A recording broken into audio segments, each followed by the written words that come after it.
Não há muito o que fazer na Antártica, exceto o trabalho científico. Você poderia conferir a vida selvagem, como alguns pinguins e focas, e veria uma baleia ocasional nadando por aí. A Antártica é uma das maiores terras no nosso planeta, que só é habitada por cientistas e pesquisadores de todo o mundo. Esses cientistas cavaram um buraco através de um gelo bastante espesso para estudar o ar antigo e como a atmosfera se limpa. Eles usaram uma broca especial e cavaram um furo cilíndrico 140 metros abaixo da superfície. Parte desse gelo pode ter até 800 mil anos e é um bom indicador de como era o clima no passado. É como verificar anéis de árvores para determinar quantos anos tem uma determinada árvore, só que é um pouco mais complicado do que isso. Após a escavação, eles decidiram jogar um pouco de gelo no fundo do buraco para ver o que aconteceria a seguir. Foi então que ouviram alguns sons realmente incomuns. Parecia que os cientistas estavam em uma nave espacial viajando por um monte de obstáculos com muitas rochas esmagando umas às outras. Os barulhos mudaram ao longo da rápida descida do bloco de gelo, variando de uma tonalidade aguda e terminando com um som de batimento cardíaco grave. Os cientistas ficaram intrigados quando ouviram esse som pela primeira vez e jogaram mais um pouco de gelo apenas para descobrir que o mesmo tipo de som seria produzido, só que com algumas variações. Eles não sabiam dizer o que havia lá embaixo e, mais importante, por que esses sons eram produzidos. A Antártica possui alguns vulcões, muitos dos quais estão sob camadas de gelo super grossas. Os cientistas descobriram 91 vulcões e alegaram que poderia haver mais, potencialmente tornando-se a região vulcânica mais extensa do mundo. Enquanto faziam pesquisas científicas regulares, eles se depararam com muitas grandes figuras em forma de cone no subsolo, alguns soterrados sob 3 quilômetros de gelo. Alguns dos picos tinham mais de 900 metros de altura e dezenas de quilômetros de diâmetro. Mas na superfície, a Antártica é tão plana quanto uma folha de papel. Os cientistas podem ter jogado aquele bloco de gelo dentro de um vulcão real, mas é improvável. Mesmo que a presença subterrânea do vulcão tenha sido descoberta por acidente, há uma pequena chance de eles estarem realmente em cima de um vulcão onde sua estação de trabalho foi configurada.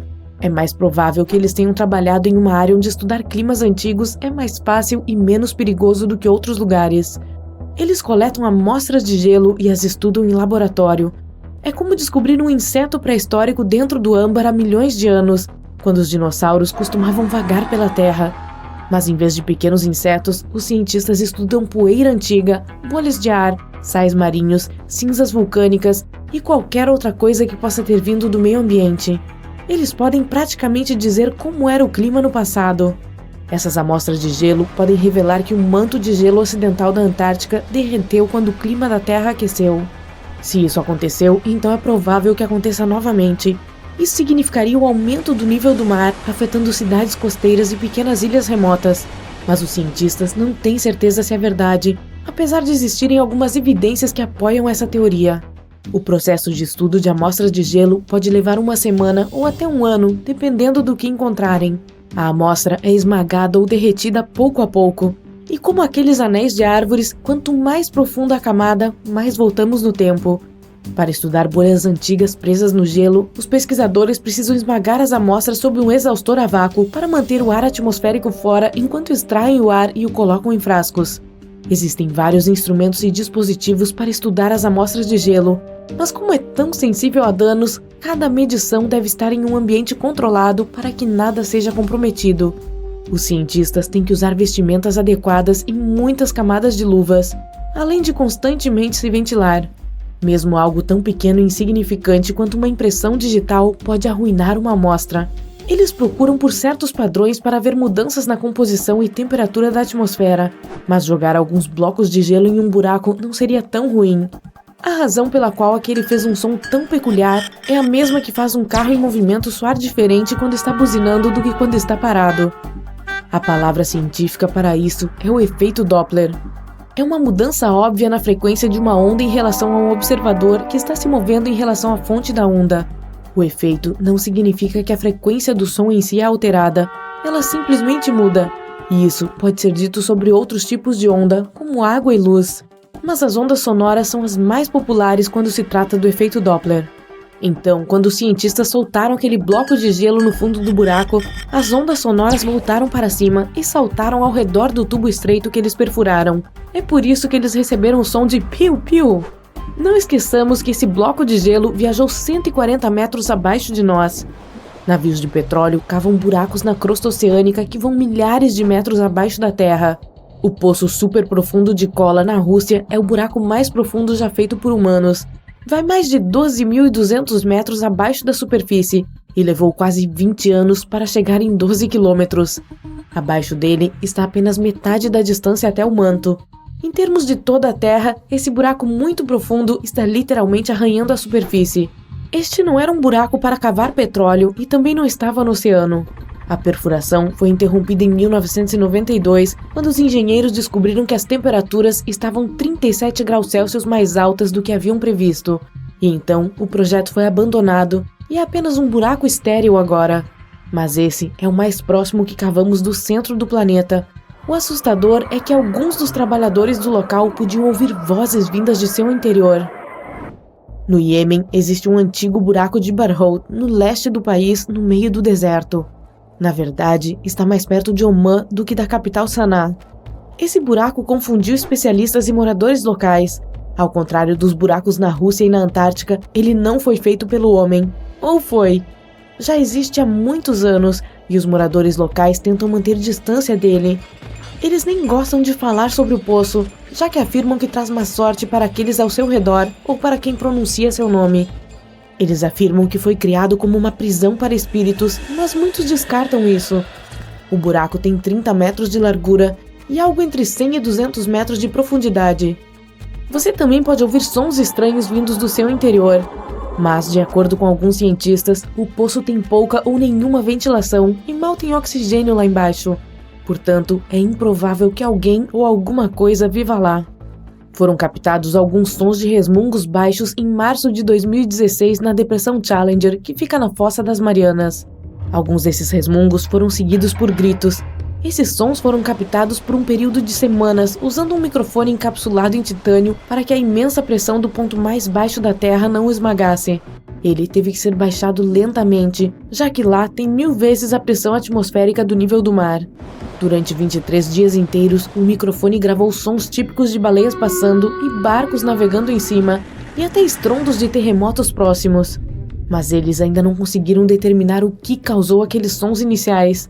Os pesquisadores não conseguiam entender se o barulho do fundo da Fossa das Marianas era causado por humanos ou era natural. Eles também queriam saber se esses sons afetavam a vida marinha, como golfinhos e baleias que dependem da ecolocalização, mas ainda não conseguiram descobrir. Os cientistas estimam que o oceano é cerca de 10 vezes mais barulhento do que era há 50 anos. Com os desenvolvimentos tecnológicos na navegação, submarinos e construção subaquática, o oceano só ficará mais e mais barulhento com o tempo. As auroras boreais vêm com sons dos quais ninguém fala. Eles geralmente são audíveis quando as auroras estão em sua presença mais poderosa. Os cientistas sempre ficaram intrigados com o que causa o fraco estalo e crepitar, mesmo estando muito acima de nós. Usando microfones especiais, descobriram que os sons vinham de apenas 70 metros acima de nós, o que é bem baixo. Eles são causados por cargas elétricas ganhando energia em uma região específica das auroras. As cargas elétricas são perturbadas por tempestades magnéticas que criam as auroras boreais. Você sabia que a NASA explora não apenas estrelas, planetas, galáxias e buracos negros? Difícil de acreditar, mas sim, a Agência Espacial Norte-Americana também trabalha em descobertas aqui na Terra. Então, o que os pesquisadores descobriram recentemente? Existe vida sob o gelo? Há pouco tempo, enquanto analisavam dados, notaram algo inacreditável escondido abaixo do gelo da Antártica. E esse achado não muda apenas tudo o que sabemos sobre todo o sistema hídrico da Terra, mas também pode ajudar nas pesquisas sobre a vida no espaço. A existência da humanidade pode depender da compreensão da Antártica e seus segredos. Assim, as descobertas recentes revelam informações vitais sobre a nossa sobrevivência. Mas antes de continuarmos, vamos ver o quanto você sabe sobre esse lugar no qual só existe gelo até onde seus olhos conseguem ver. A Antártica é um dos continentes do mundo e fica no hemisfério sul. É o quinto maior em termos de área total, e isso significa que tem quase o dobro do tamanho da Oceania. Quer ver meteoritos de verdade? Vá para a Antártica! Devido ao seu clima seco, é um dos melhores locais para observar o espaço. Mas o que é ainda mais incrível é que podem ser vistos meteoritos na superfície branca do continente. Os cientistas já retiraram cerca de 45 mil deles do gelo e acreditam que podem achar outros 300 mil. Como não há muitas rochas terrestres por lá, é fácil identificá-los graças à cor escura deles. O ambiente desértico e seco também ajuda a preservá-los, mesmo os que caíram na Terra há mais de 1 milhão de anos. E você pode imaginar alguma atividade vulcânica na Antártica? É difícil. Mas este lugar é onde o fogo encontra o gelo. A Antártica Ocidental é o local da maior atividade vulcânica. Os cientistas descobriram recentemente que existem 138 vulcões apenas ali. Uau! Você pensava que a região é sempre fria, mas não! Suas regiões costeiras podem chegar a 10 graus Celsius. Mas você já se perguntou como seria a Antártica se não houvesse gelo? Pode parecer inimaginável agora, mas nem sempre ela foi coberta por gelo. No entanto, isso foi há 34 milhões de anos. Assim, ninguém poderia dizer como seria a superfície do continente. Mas a NASA mudou isso. A agência espacial gerou simulações no computador e fez o mapa mais preciso até hoje. O que se viu foi incrível. O continente não era plano como parecia. Ele é bastante acidentado e tem vales, planícies e montanhas altas. Mas isso não era nada comparado ao que se descobriu sob o gelo. Então, o que é? Por favor, que rufem os tambores. A NASA encontrou 2 novos lagos subglaciais. E o que é ainda mais legal é que eles foram avistados do espaço. Como pode isso? Se a sua resposta for satélites de alta tecnologia, você está certo.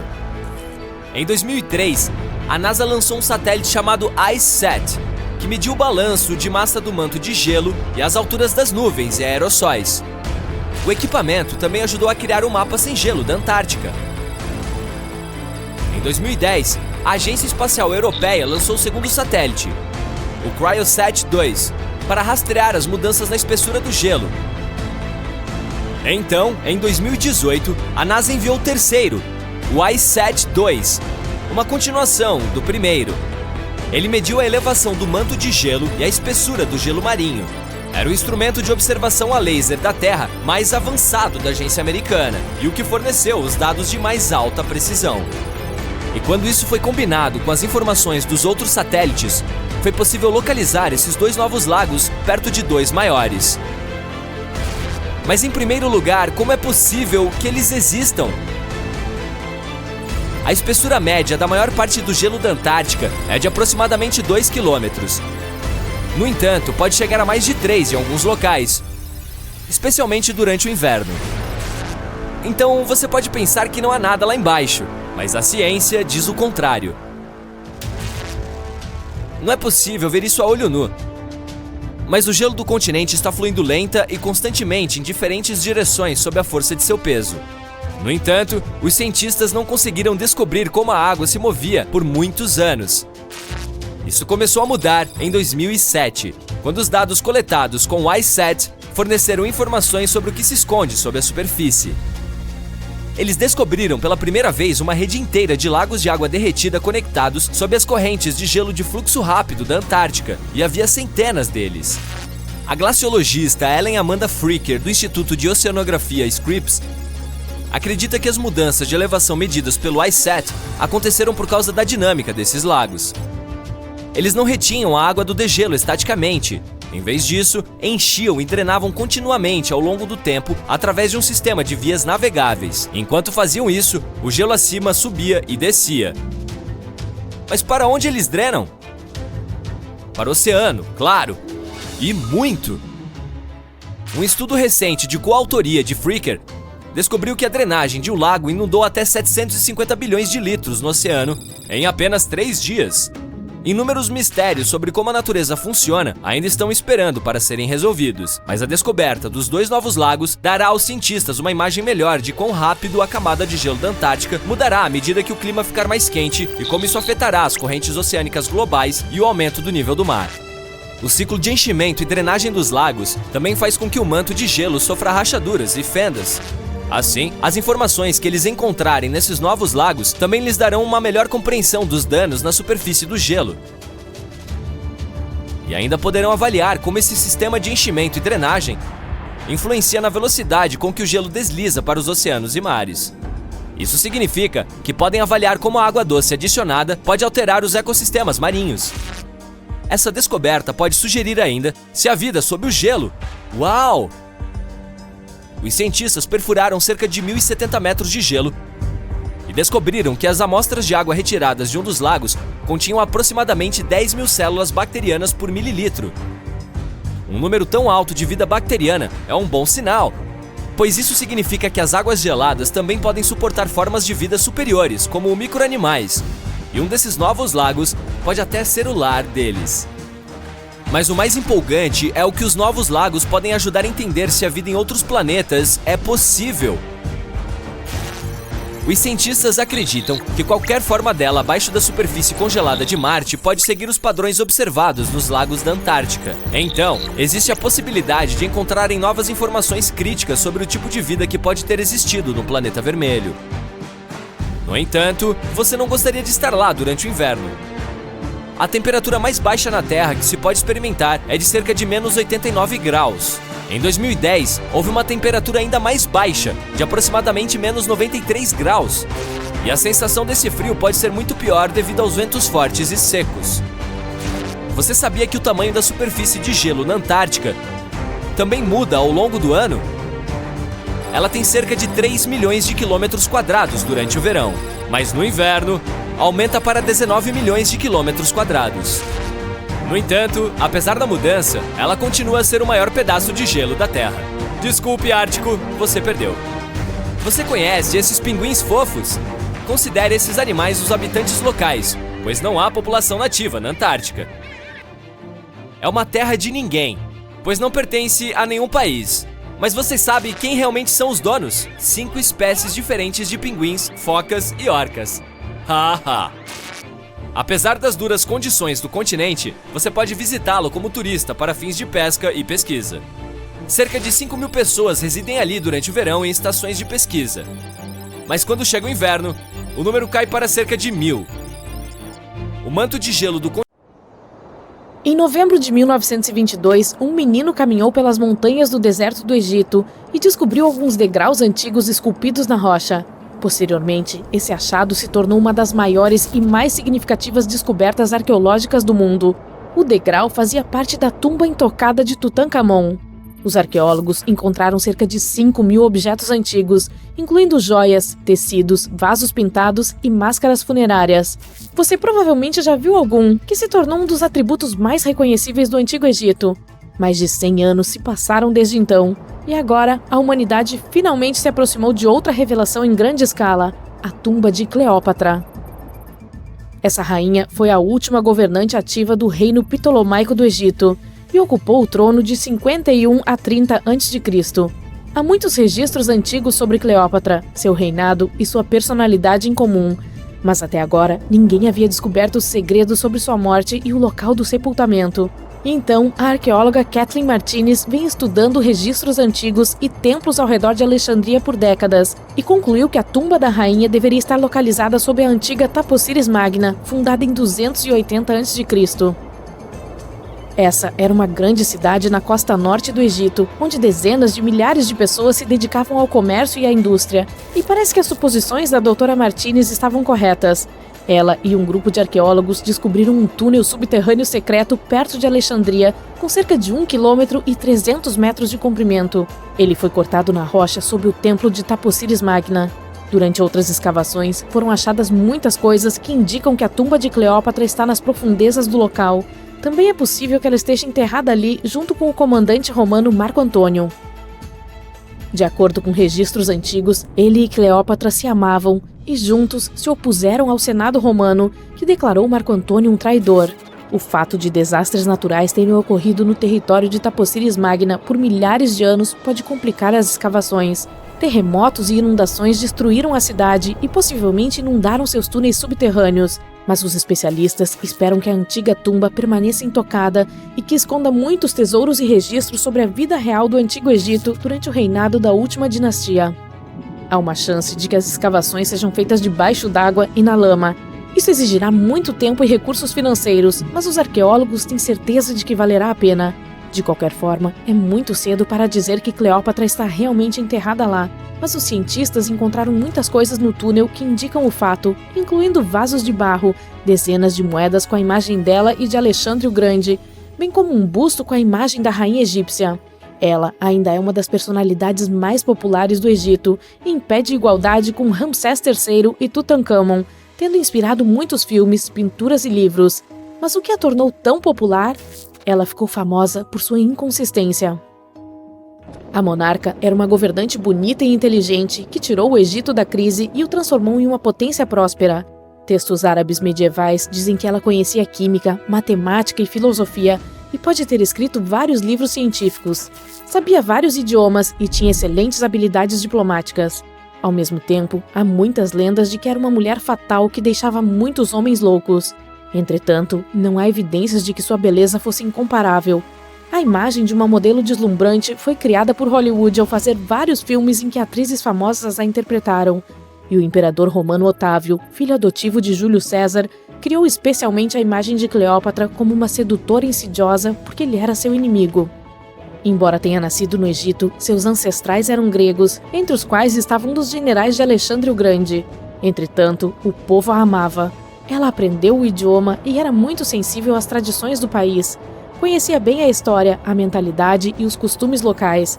Elevou o nível de sua economia e fortaleceu seu status como uma potência mundial. Grande parte disso foi possível graças à sua astúcia e imponência. Ela adorava apresentações teatrais e celebrações luxuosas. Sabia como surpreender as pessoas e dar um show.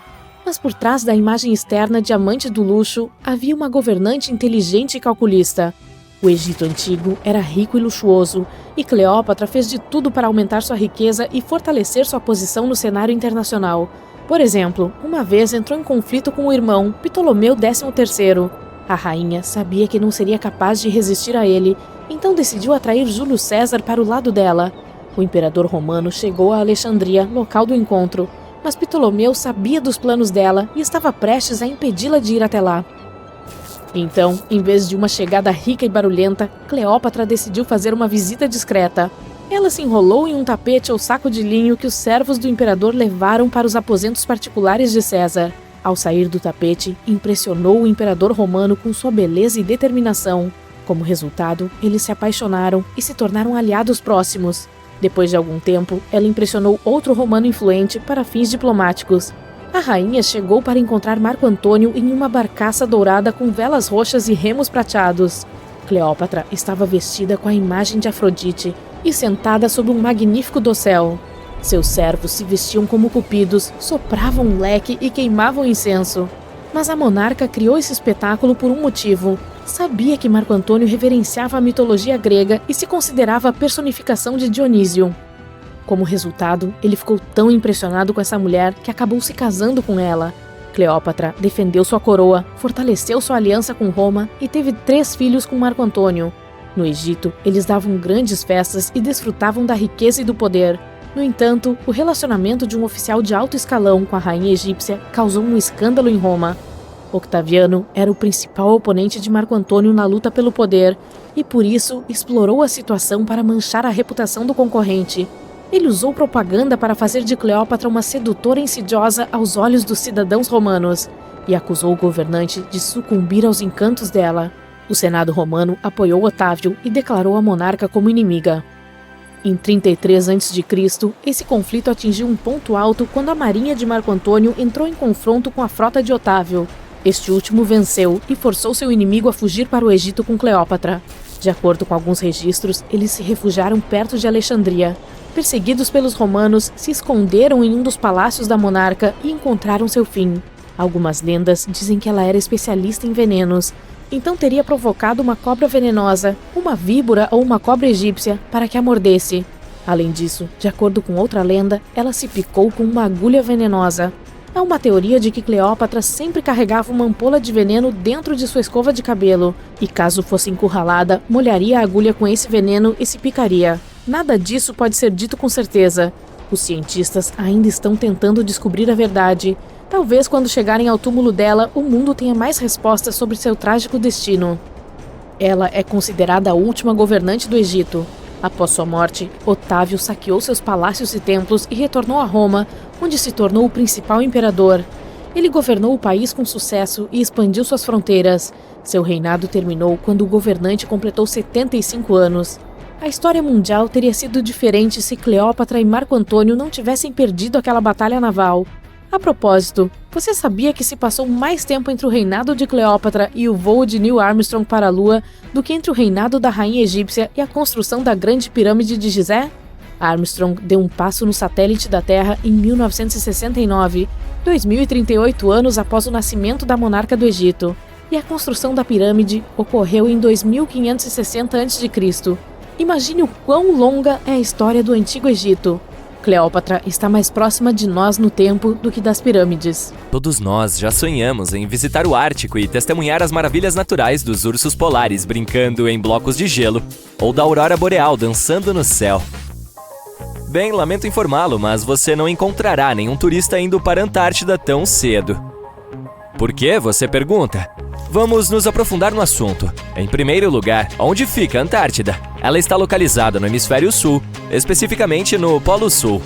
O Oceano Antártico a circunda, e a maior parte do continente é coberta por gelo, o que o torna um dos lugares mais remotos e gelados da Terra. Agora, você já conheceu alguém que visitou a Antártida? Provavelmente não. É um dos lugares menos visitados do planeta e apenas alguns poucos exploradores sortudos viram seu interior, que é composto principalmente de geleiras e campos de gelo. Mas acredite em mim quando digo que a vida selvagem e o cenário são de outro mundo. Por que você não deve viajar para a Antártida? Bem, para começar, o meio ambiente é incrivelmente frágil e pode ser facilmente danificado.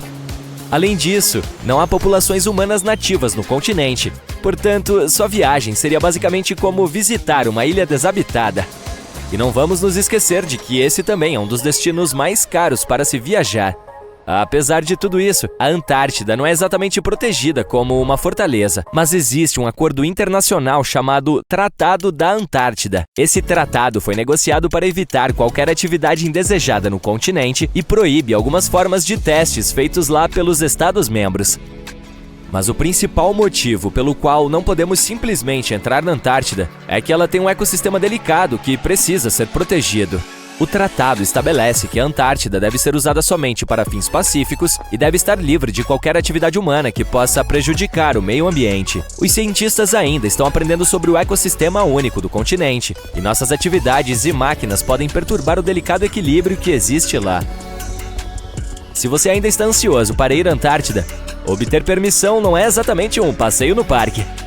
Os cidadãos americanos, por exemplo, precisam preencher um formulário especial e enviá-lo ao Office of Ocean and Polar Affairs. E uma vez lá, você precisará seguir algumas diretrizes rígidas para proteger o meio ambiente, como não perturbar a vida selvagem nem levar lembranças como pedras, plantas ou animais. Tecnicamente, é possível viver na Antártida?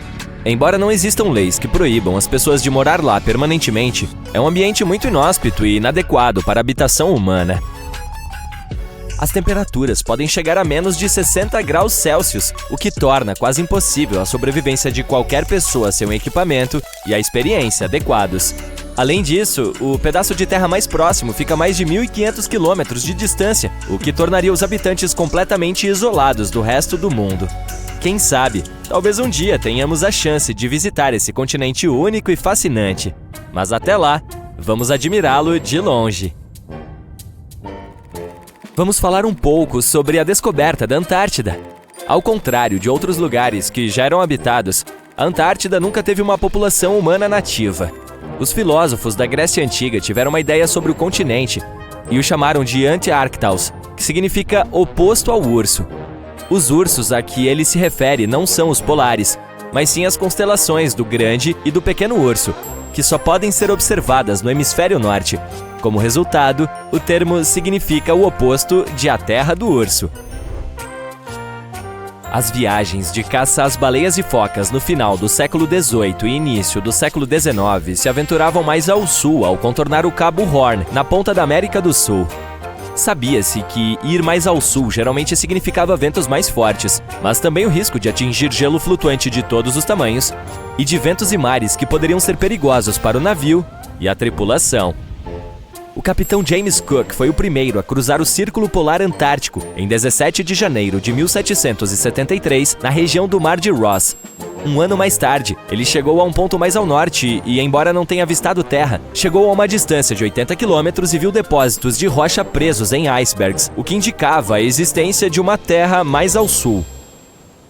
O primeiro avistamento da Antártida é amplamente reconhecido como tendo ocorrido em janeiro de 1820, durante a viagem de 2 navios, sob o comando do capitão Fabian Gottlieb von Bellingshausen, como parte de uma expedição exploratória de 2 anos ao redor do mundo para descobrir novas terras. Os navios do capitão foram os primeiros a cruzar o Círculo Polar Antártico desde Cook.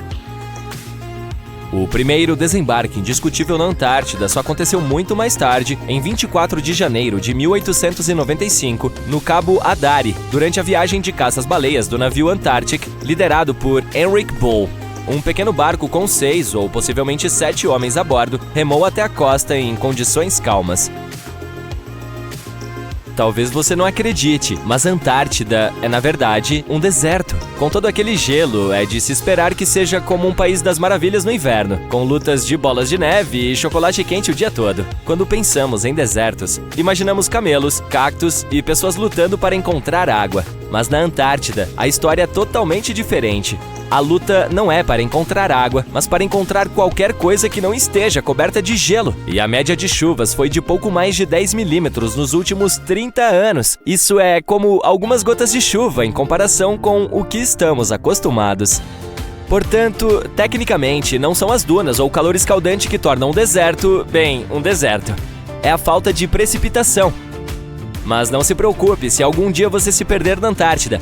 Não precisará se preocupar em ficar com sede. Só não se esqueça de levar um casaco e luvas, pois o frio é suficiente para transformá-lo em um picolé. A Antártida não é apenas um dos lugares mais secos da Terra, mas também o mais frio, o mais ventoso e o mais alto. Os pinguins e os cientistas de lá muitas vezes se encontram em uma situação complicada quando se trata de tempo. Diferentemente do resto de nós neste grande planeta azul, não há fuso horário na Antártida. Todas as linhas de longitude se encontram em um único ponto no Polo Sul, o que faz com que seja um pouco complicado tentar descobrir que horas são. Agora, você deve estar pensando, mas como os cientistas e pesquisadores controlam o tempo lá embaixo? Boa pergunta. Normalmente, eles seguem o fuso horário do país de onde partiram. No entanto, com estações de todo o mundo na Península Antártida, as coisas podem ficar um pouco malucas. Imagine tentar se coordenar com os países vizinhos sem acordá-los acidentalmente no meio da noite.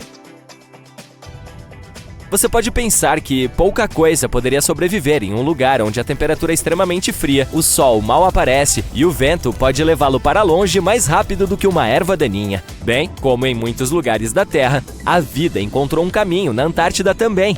Acredite ou não, esse continente congelado está fervilhando de atividade. É o lar de bilhões de krill que, por sua vez, atraem muitas focas e mais pinguins do que você pode imaginar.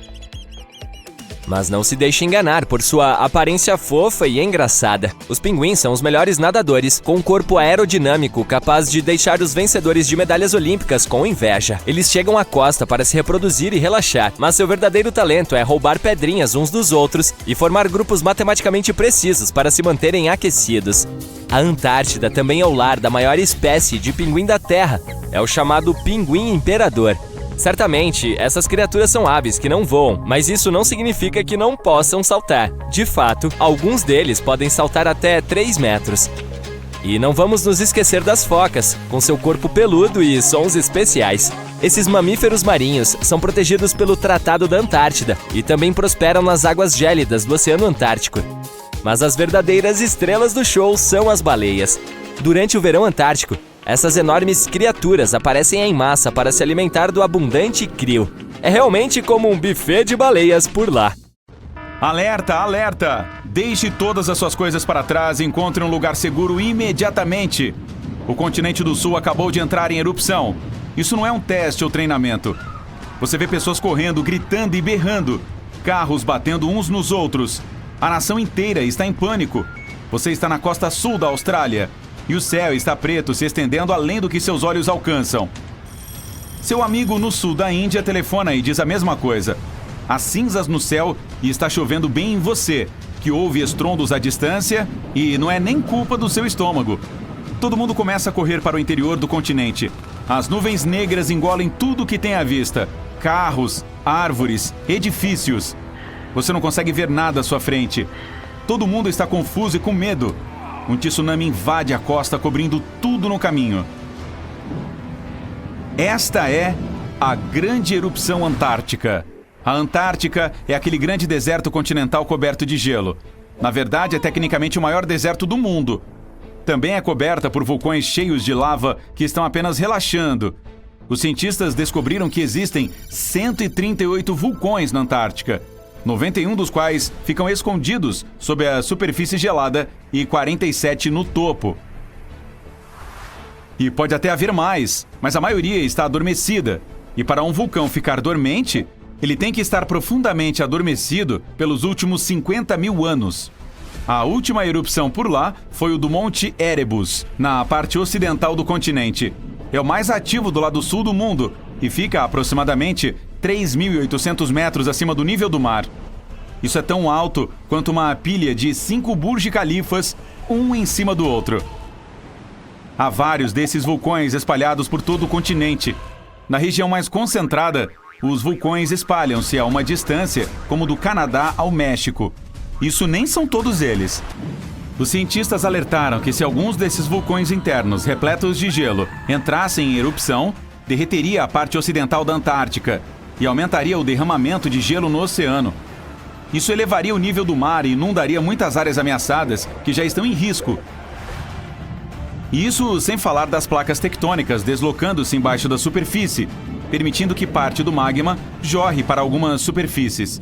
É assustador imaginar o que aconteceria se um enorme vulcão entrasse em erupção.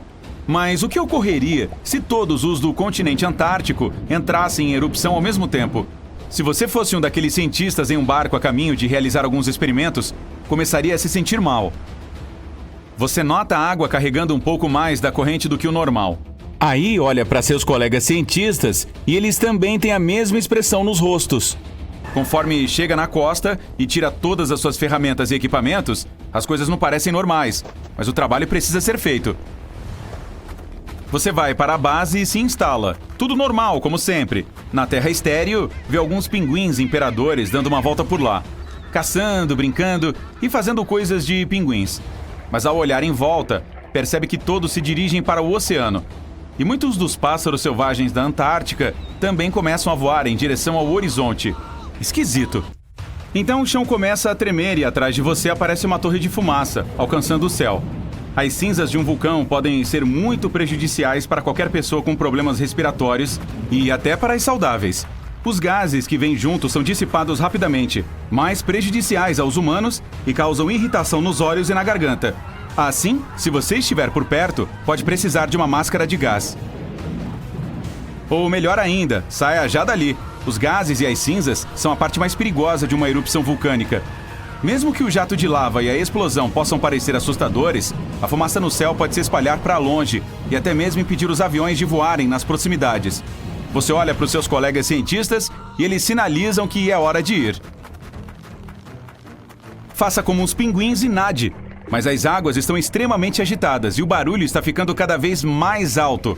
De repente, você vê mais fumaça flutuando em direção ao céu, mas de locais diferentes, de volta ao barco.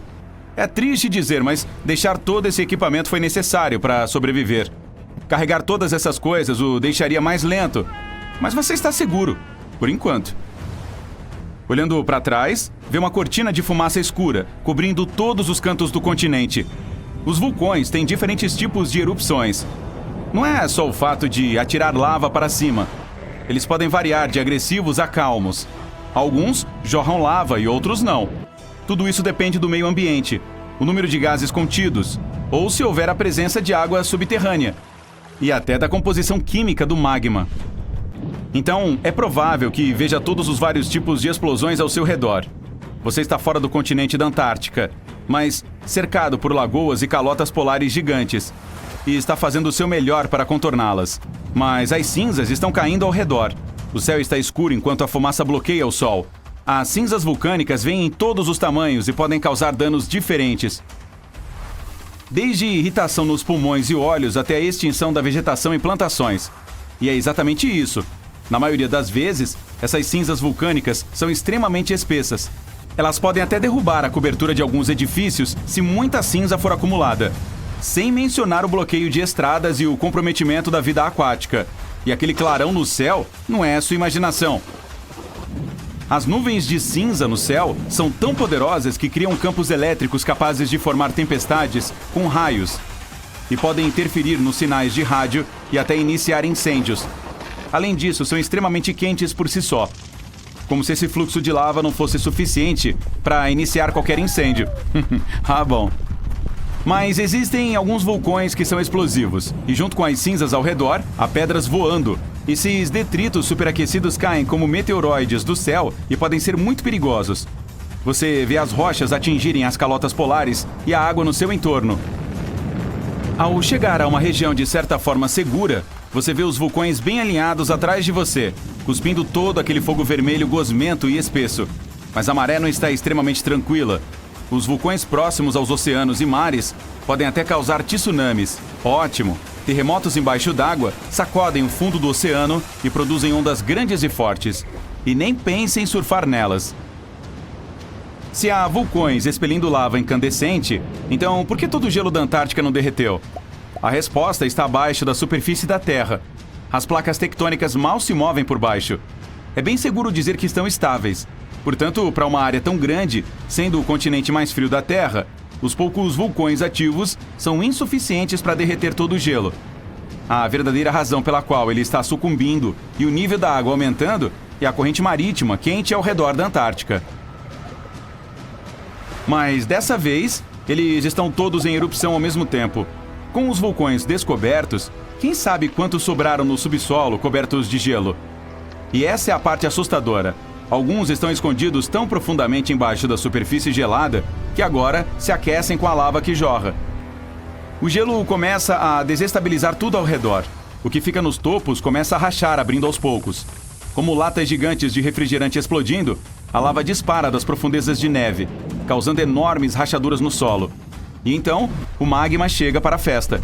Esse visitante indesejado começará a derreter os arredores, fazendo com que o solo se desestabilize ainda mais. Devagar, mas seguramente, o gelo ao redor da Antártica irá derreter. E se isso de fato acontecesse, o nível do mar da Terra subiria cerca de 70 metros. Isso significa que as cidades costeiras ficariam submersas, as correntes marítimas seriam invertidas e os furacões e tufões não parariam. A vida marinha ficaria em perigo e muitas pequenas ilhas desapareceriam completamente. Sem falar na fumaça no ar que daria a volta ao mundo, impedindo muitos voos na região sul. E se os ventos forem fortes o suficiente, no mundo inteiro, as economias fracassariam e um pânico mundial começaria. Emergências de saúde o ano todo. Sim, um cenário... Estamos na Sibéria. Está tão frio aqui que rajadas de vento congelantes estão queimando seu rosto. Toda aquela neve branca parece estar cegando você. Este lugar se assemelha à Antártica por causa do pergelissolo. Recentemente, um grupo de cientistas pesquisou um dos rios locais. Com a ajuda de uma plataforma de perfuração, extraíram várias amostras de solo congelado. Os cientistas ficaram chocados ao encontrar criaturas vivas dentro do gelo.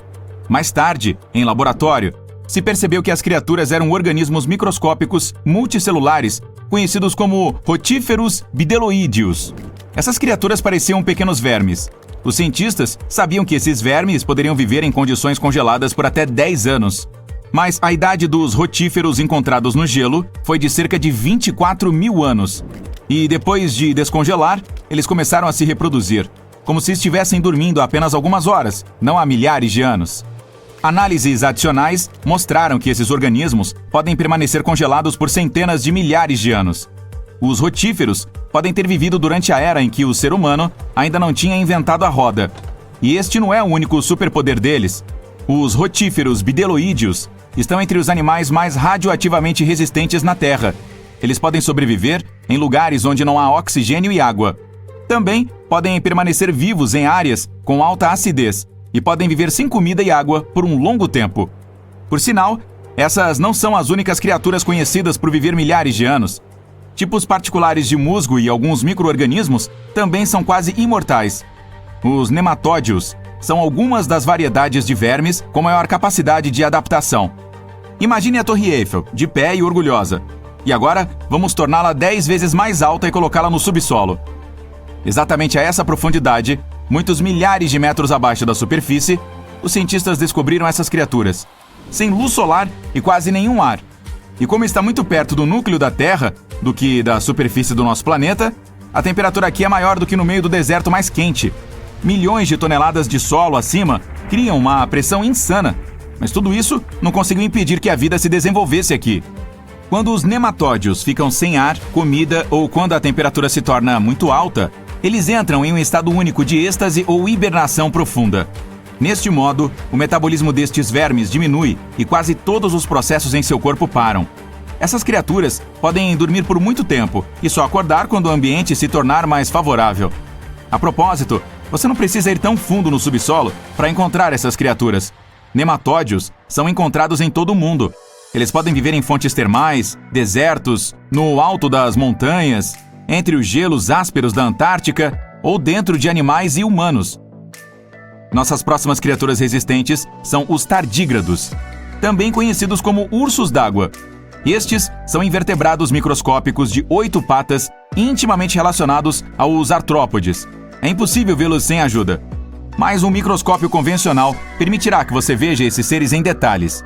Eles parecem minúsculos ursos, por isso são chamados de ursos d'água. Eles precisam de uma fina camada de água ao redor do corpo o tempo todo. É necessário evitar a desidratação. Tardígrados foram encontrados em todos os tipos de ambientes, das profundezas dos oceanos às dunas de areia. Eles são incrivelmente resistentes graças à sua estrutura orgânica única. Sim, eles parecem macios, mas seu corpo é coberto com uma cutícula dura. Este revestimento se assemelha aos exoesqueletos de gafanhotos, louva-a-Deus e muitos outros insetos. Ursos d'água perdem sua antiga camada de cutícula quando precisam crescer. Cada uma de suas 8 patas tem de 4 a 6 garras, o que os ajuda a se agarrar a qualquer superfície. Esses ursos podem sobreviver a uma temperatura quase 3 vezes mais fria que a temperatura no gelo da Antártica. O calor também não os prejudica. Eles provaram ser capazes de sobreviver à temperatura que faz a água ferver. Além disso, os ursos d'água não têm medo de radiação nem de alta pressão. Nas profundezas do oceano, a pressão pode destruir as ligas de metais mais fortes. Mas essas criaturas podem suportar pressões 6 vezes maiores. Mas o mais legal é que podem viver no vácuo do espaço. Nosso planeta tem um campo magnético. Este é um escudo que nos protege da radiação solar. Os tardígrados não precisam dessa proteção. Eles podem entrar em órbita próxima à Terra e voltar ilesos. Tudo graças a uma proteína que protege seu DNA da radiação ionizante. Com outros organismos imortais, os ursos d'água podem entrar em um estado de criptobiose. Os tardígrados puxam a cabeça e as pernas para dentro do próprio corpo e adormecem. Se as condições ao redor sugerirem congelamento, falta de água ou de oxigênio, eles permanecerão nesta forma de barril até que a situação melhore. Então, esses são organismos tão pequenos que só podem ser vistos através de um microscópio. Mas que tal algo maior? Conheça o diabólico besouro de ferro. Eles vivem no sudoeste dos Estados Unidos e no México. Esses insetos não podem sobreviver a altas temperaturas, viver sem oxigênio ou em condições de aumento da radiação. Mas o seu exoesqueleto é tão resistente que só pode ser perfurado com uma broca ou martelo. Esse exoesqueleto é durável e feito de uma substância especial, quitina. Também pode ser encontrado nos exoesqueletos de caranguejos ou camarões. E ainda assim, a quitina do diabólico besouro de ferro é tão durável que permite que essa criatura suporte o impacto de um carro se movendo em alta velocidade. Em tempos de perigo, eles podem esconder suas antenas e patas fortes em partes especiais do exoesqueleto. Outros animais não podem morder essa armadura, Então cospem o besouro e saem para procurar almoço em outro lugar. Assim que o perigo desaparece, o inseto estende as patas novamente e segue a vida. Além disso, a armadura salva os besouros da desidratação, o que é muito útil em áreas quentes do México e sudoeste dos Estados Unidos. Dentro do exoesqueleto, eles podem armazenar umidade. Em outras palavras, esses insetos podem absorver água sempre que a encontrarem e transportar esse líquido dentro de si mesmos.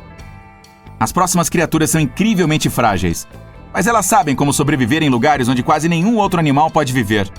Vamos para o sudoeste da Romênia, perto do Mar Negro.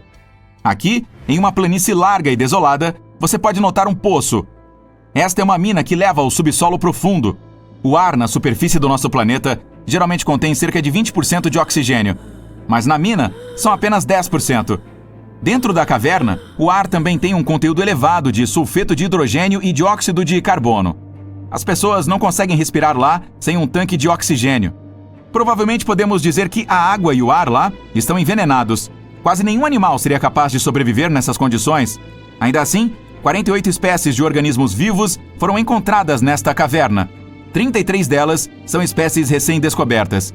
E não são apenas micróbios ou bactérias que não podem ser vistos sem um microscópio. Algo maior mora aqui. Estranhos caracóis brancos rastejam pelas paredes das minas. Camarões transparentes e um monte de sanguessugas desconhecidas nadam na água. Centopeias brancas com antenas enormes e aranhas brancas assustadoras correm pelo chão.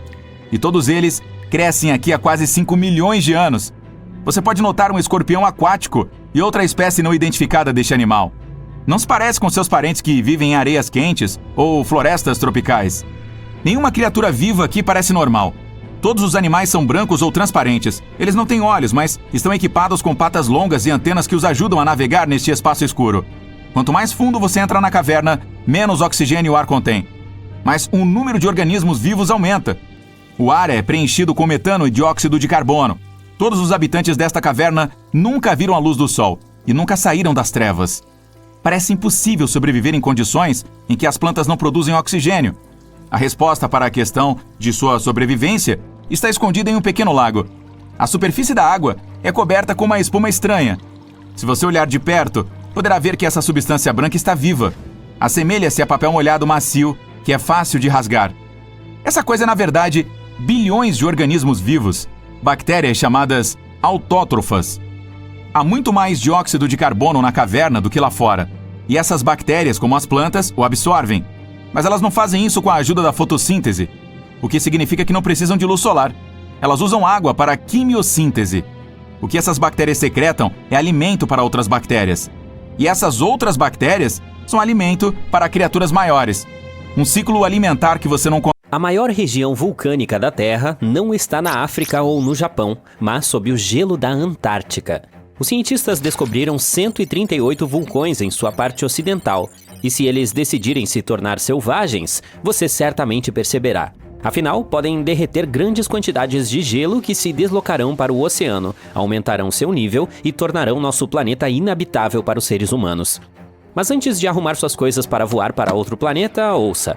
Apenas 2 dos vulcões da Antártica são oficialmente classificados como ativos atualmente, e seria necessária uma série de erupções década após década para causar um impacto sério em todo o mundo. O Monte Erebus, um dos 2 vulcões da Antártica atualmente em atividade, ostenta orgulhosamente o título de ativo mais ao sul do mundo. Ele está em erupção contínua desde pelo menos 1972. Emite plumas de gás e vapor, e às vezes até lança rochas, algo que os cientistas chamam de erupções estrombolianas. Uma de suas características mais interessantes é um lago de lava em uma de suas crateras no cume, com um material derretido na superfície. Esse tipo de lago é bastante raro, porque precisa de certas condições para garantir que a superfície nunca congele. O segundo vulcão ativo é a Ilha Decepção, uma massa de terra em forma de ferradura. Na verdade, é a caldeira de um deles que entrou em erupção pela última vez há mais de 50 anos. Os cientistas que o monitoram dizem que ele não deve entrar em atividade tão cedo. A Antártica também tem muitas fumarolas. Essas são aberturas vulcânicas que liberam gases e vapores no ar. Nas condições certas, podem expelir material suficiente para construir torres de gelo fumarólico de até 3 metros de altura. Os pesquisadores ficam de olho nos vulcões da Antártica com sismômetros que detectam quando a Terra começa a tremer devido à atividade vulcânica. Às vezes, também usam tecnologia mais complicada, mas tudo isso é realmente desafiador devido à distância dessa região polar e à dificuldade de chegar lá. É por isso que ninguém pode prever quando um dos vulcões do continente que está dormindo poderá entrar em erupção. Podemos adivinhar como seria esse despertar se analisarmos os eventos de quase 20 mil anos atrás. Então, vamos lá? Um dos vulcões adormecidos da Antártica, o Monte Takae, teve uma série de erupções e expeliu uma boa quantidade de halogênios ricos em ozônio naquela época. Alguns cientistas dizem que esses eventos aqueceram o hemisfério sul. As geleiras começaram a derreter e ajudaram a terminar a última era glacial. Para que esses eventos se repitam, precisaríamos de uma série de erupções com substâncias ricas em halogênios de um ou mais vulcões que agora estão acima do gelo. É um cenário improvável, mas como já aconteceu no passado, não é totalmente impossível. Quanto aos que se escondem sob uma espessa camada de gelo, parece que seus gases dificilmente chegariam à atmosfera, mas seriam fortes o suficiente para derreter enormes cavernas na base do gelo e produzir uma grande quantidade de água derretida. O manto de gelo da Antártica Ocidental é úmido e não está congelado em seu leito, portanto essa água derretida funcionaria como um lubrificante e colocaria o gelo sobreposto em movimento em breve. O volume de água que até mesmo um grande vulcão geraria dessa forma não é nada comparado à quantidade de gelo acima dele, portanto uma única erupção não faria diferença. Mas vários vulcões em atividade perto ou embaixo de qualquer um dos grandes fluxos de gelo da Antártica Ocidental fariam. Essas correntes são rios de gelo que levam a maior parte da água congelada da Antártica para o oceano. Se elas mudarem sua velocidade e trouxerem quantidades incomuns de água para o oceano, seu nível aumentará. À medida que o gelo se torna cada vez mais fino, haverá mais e mais novas erupções. Os cientistas chamam isso de efeito de fuga. Algo parecido ocorreu na Islândia. O número delas aumentou quando as geleiras começaram a recuar no final da última era glacial. Portanto, parece que, para que haja mudanças maciças, vários vulcões poderosos acima do gelo com gases cheios de halogênios precisam entrar em atividade com poucas décadas de diferença e permanecer fortes por muitas dezenas ou centenas de anos. A Antártica armazena cerca de 80% de toda a água doce do mundo, e se toda ela fosse derretida, o nível global do mar aumentaria em quase 60 metros. E então teríamos que procurar um novo planeta para viver. Mas esse é um cenário improvável. É mais provável que as erupções sob o gelo lubrifiquem as correntes e levem a água para o oceano, mas isso não seria o fim do mundo. No entanto, um supervulcão muito forte, bastante furioso, poderia fazer isso, o que já aconteceu no passado. Há mais de 200 milhões de anos, o mundo passou por uma grande transformação. Não com uma, nem com duas, mas 4 erupções vulcânicas maciças em grandes pulsos. O supervulcão chamado Kemp estava entrando em atividade repetidamente há 600 mil anos. Tudo aconteceu em Wrangellia, um grande pedaço de terra que costumava ser um vulcão supermassivo que se estendia pelo que hoje é a Colômbia Britânica e o Alasca. E não foram a lava ou as cinzas vulcânicas que arruinaram o meio ambiente. A erupção fez os níveis de carbono dispararem. O planeta nunca mais seria o mesmo. Essa atividade vulcânica pode ter ajudado os dinossauros a se transformarem de criaturas do tamanho de gatos em gigantes que vimos em Jurassic Park. E deu início a uma estação chuvosa de 2 milhões de anos, o que fez com que o mundo inteiro ficasse quente e úmido, e os dinossauros adoraram. Os pesquisadores mergulharam fundo nas camadas de sedimentos sob um antigo lago na Ásia para descobrir esses segredos. Eles encontraram traços de cinzas vulcânicas e mercúrio, sinais claros dessas erupções épicas. Havia assinaturas de carbono mostrando enormes picos nos níveis de dióxido de carbono. Isso fez com que a atmosfera ficasse tostada e a chuva caísse. A má notícia é que outra erupção como essa pode acontecer. O supervulcão sob o Parque Nacional de Yellowstone está dormente há quase 70 mil anos. Mas se acordar, será muito mais catastrófico do que a atividade vulcânica do Monte St. Helens, em 1980. Ela é considerada a mais desastrosa da história dos Estados Unidos. Isso ocorreu após 2 meses de terremotos e injeção de magma abaixo do vulcão, que enfraqueceu e destruiu toda a face norte da montanha. A coluna de erupção atingiu mais de 24.300 metros na atmosfera e espalhou cinzas por 11 estados dos Estados Unidos e várias províncias canadenses. A última erupção do Yellowstone foi 1000 vezes maior que essa. O solo acima da região fica em um ponto quente feito de rocha derretida e semi-molhada chamada magma. Esse material flui para uma câmara abaixo do parque, entre 6 e 9 quilômetros de profundidade, fazendo com que o solo inche como um balão. Mas depois, ao esfriar, o solo volta ao seu estado normal. Os observadores de vulcões estão atentos a isso há um século e notaram que o solo se elevou cerca de 25 centímetros há cerca de 20 anos. Mas desde 2010 está voltando a descer. Especialistas dizem que não há grandes erupções no horizonte, portanto o dia do juízo final não está chegando tão cedo. Mas ultimamente há alguma atividade subterrânea acontecendo, o que nos mantém interessados. Como os seres humanos não estiveram por perto para testemunhar cada pequena coisa que Yellowstone faz, é um pouco difícil dizer com certeza o que está acontecendo lá embaixo. O parque teve algumas erupções épicas nos últimos 2 milhões de anos, que aconteceram como um relógio, com intervalos de 600 a 800 mil anos entre elas. A última grande ocorreu há cerca de 640 mil anos e basicamente remodelou toda a paisagem, espalhando cinzas e detritos até a Louisiana. Ainda hoje é possível ver as consequências dela na caldeira de Yellowstone.